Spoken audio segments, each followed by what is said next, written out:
Okay, now I've got duplicates of most of the top 3 layers, and I'm about to do it to the ruins here.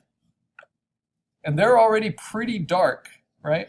And pretty far in the background. And I don't know that I need to adjust the color that much. Let's go right to the levels, the lightness and darkness. Now, if it's more in the background, it's going to be usually darker. And the highlights are going to be dimmed. Right? But if I do it too much, I'll lose it completely.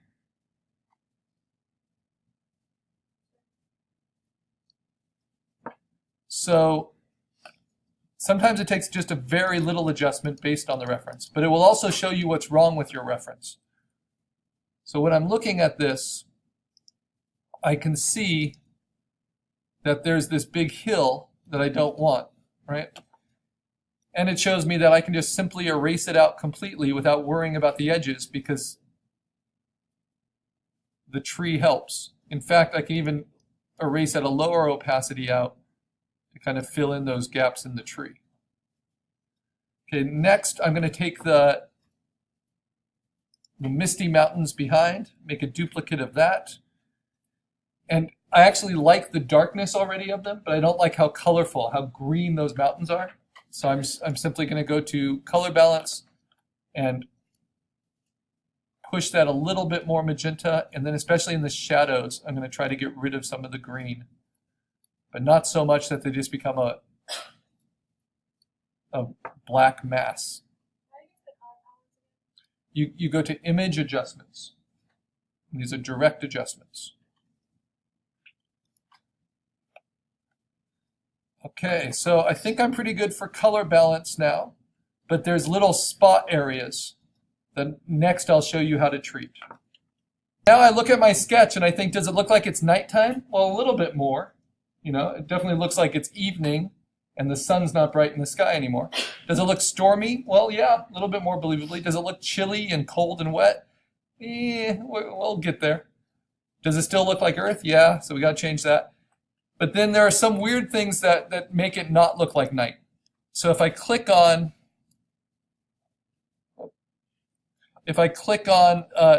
my house layer, right, and especially if I get rid of the one behind, if I turn off the duplicate because I like my coloring now, you can see these bright red chairs or fabric. And that bright red, nothing looks saturated and deep like that at night, right? So how do I make that color, which didn't get changed in my color balance because it's so extreme? I'm going to use these photo retouching tools, which are called dodge and burn and sponge. So there's a few things I can do. Let's do the most basic stuff first. And then next to the house is this little garage and this van. And I don't really want the van there, but I can't really erase it because I don't think I have anything good behind it. Yeah, sure enough. In fact, I have something here that I want to get rid of. This is where that layer tool helps. It's connected to the driftwood. I can just get rid of that.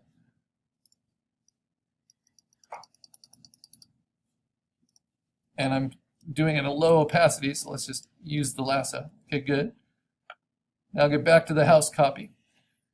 So I can't delete the van, so what can I do? I can make it so you don't see it. It kind of blends into the grays of the driftwood.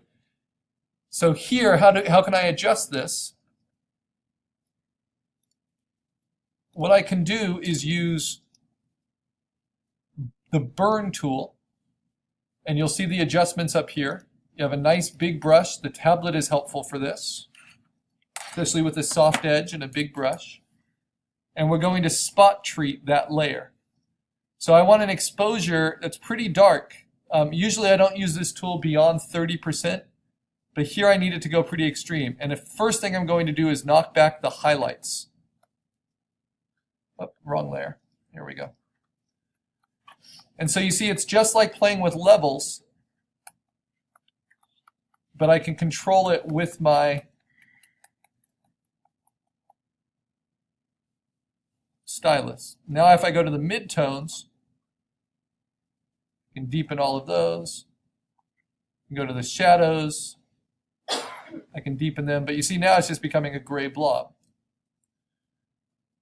So depending on it, on what it is. I'm going back in my history now, which I can do this way too. You see the burn tool works very fast. So you want to make sure you have your performance history states going back around 500 instead of just 50. Okay, so what's another way I can deal with that besides just burning it? Because burning works great for spot tools, but for something this big, I might also do something like this. Just lasso around it, duplicate it,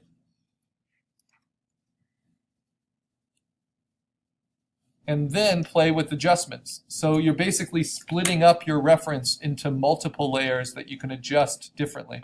So if I take my levels, I can push it a lot darker, right? And I can limit the highlights once my computer catches up. There we go. And then I can play with the color.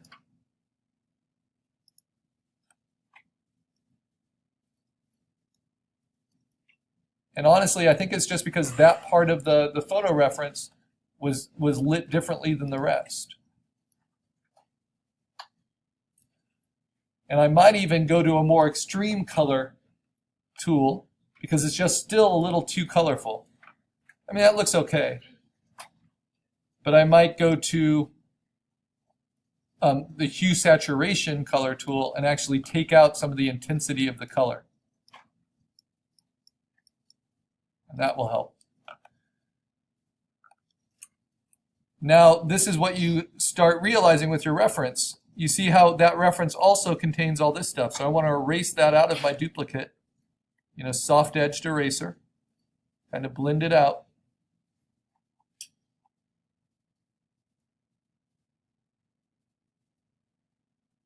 But not entirely, right? And then I can use the burn tool now just for this shadow. So I'm going to go to the midtones and I'm just going to darken that one area that's a little bright, just so that that van is very unrecognizable as a van. And does that help? It sure does. Right? Same thing with the chairs. I can burn them down like that, kind of take the edge off with the burn tool. But then the other tool that's helpful is the sponge tool. And it's right under the dodge and burn tools. Same kind of settings, but what this can be set to do is to either take color away, to desaturate, just like hue saturation does as an adjustment. So it's not going to make it darker or lighter, it's just going to take the color away. Or you can set it to saturate. But setting it to saturate almost lets the computer just intensify colors willy-nilly. So it's not like you can add color to a black and white photo that way. But now those red things, whatever it is, they look like what they would look like at night. Same thing with the blues of the painting. I'm going to just take a little bit of that color away by having the sponge tool set to desaturate. I'm just hitting it a few times with my stylus. So spot treatments. Now you have so many options, so many ways to just make this project perfect that it can drive you insane. So I don't want you to worry about making it perfect. I just want you to start looking for these things that help the illusion. Okay? You're going to notice other things with your reference. So I'm going to merge this layer in with this layer now. And the way you do that is by selecting the layers and then hitting Command D, or Command E rather, to merge these two. It's under layer and it's merge layers that are selected. So now that this is the same layer, I can clean up the selection a little bit by using the magic wand. Someone was asking about this morning. How do you take off the edge? Well, there's a few ways, right? You can go in with your eraser and kind of cut, but I like to use the refine edge first and kind of bite away at it little by little. And that helps with all of those. And then I can go in with my stylus and my eraser and blend it a little bit more believably.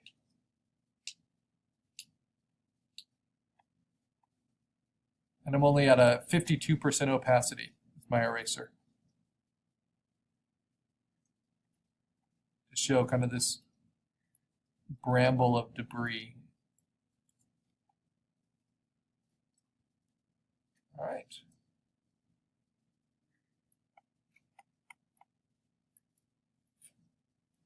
Okay, now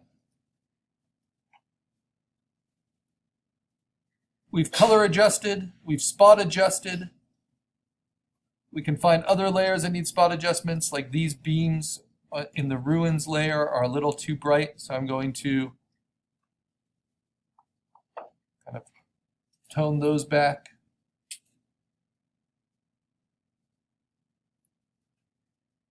There's stuff up here. I'm not sure which layer it's from. It's from the driftwood layer.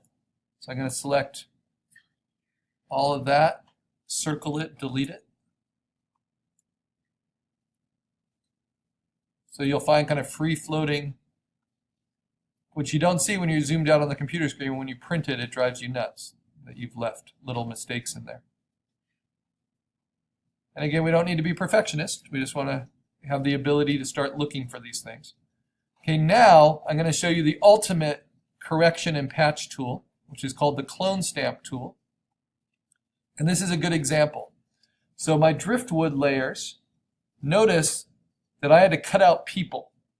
And so I have this big log that I want to use that in my composition connects, with the house and then comes to the foreground, and you have little vines and rocks. It's beautiful, except this big chunk of it's missing. So how can I rebuild that? Well, what I can do is on that layer, or even on a layer above, if you want to be safe, I can use the clone stamp tool. It's right underneath the brush. And we're going to be using this a lot in the next project. But what you do is you hold down Option, and you click to target an area that you want to copy from. So if I want to copy from here, then I can map it and paint it into the area I'm missing. And you can set your brush to do it at a variety of levels, right? So I just completely filled in that hole.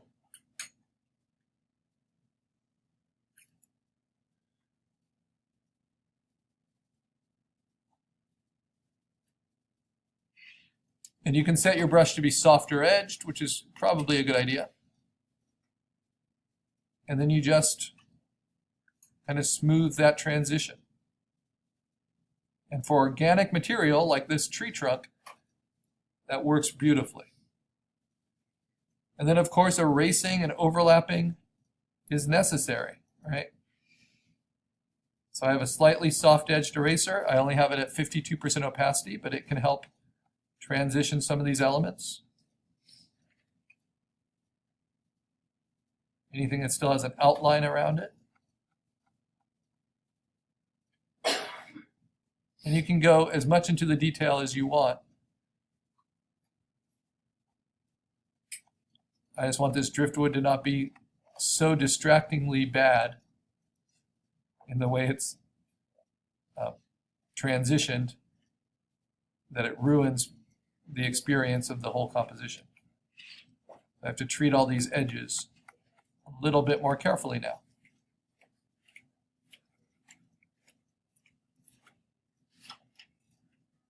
That doesn't mean I have to erase them completely.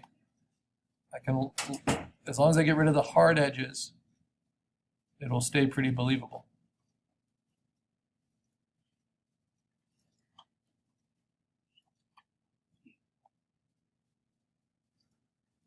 And sometimes I go a little too far. I have to hit Command Z to get back. There's nothing wrong with that. All right, and then I see these bright green trees here, and I think, well, that looks terrible. So now we're just fine-tuning, and I see this little debris around the house. That looks terrible.